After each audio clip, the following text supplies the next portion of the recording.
സന്തോഷമുണ്ട്. അപ്പൊ അത് പാപ്പാക്കും ഒരു വലിയ താങ്ക്സ് പറയാനുണ്ട്. കാരണം ഒരുപാട് പ്രശ്നങ്ങൾ ഉണ്ടായിരുന്നു. അവരുടെ കുട്ടികളൊന്നും എന്നെ അറിയിച്ചിട്ടില്ല ഇതുവരെ. എനിക്ക് വാപ്പ തന്നൊരു ഉറപ്പുണ്ട്, നീ പഠിക്കുമെങ്കിൽ നിന്നെ ഏതുവരെ പഠിപ്പിക്കാനും ഞാൻ തയ്യാറാണെന്ന്. ആ ഒരു ഉറപ്പിന്റെ പുറത്താണ് ഞാൻ ഇപ്പോൾ അവിടെ നിൽക്കുന്നത്.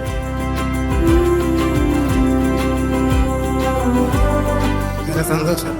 ചെറുതിലെ അവിടെ ആഗ്രഹമാണ് ഡോക്ടറാണ്. സന്തോഷമുണ്ട്.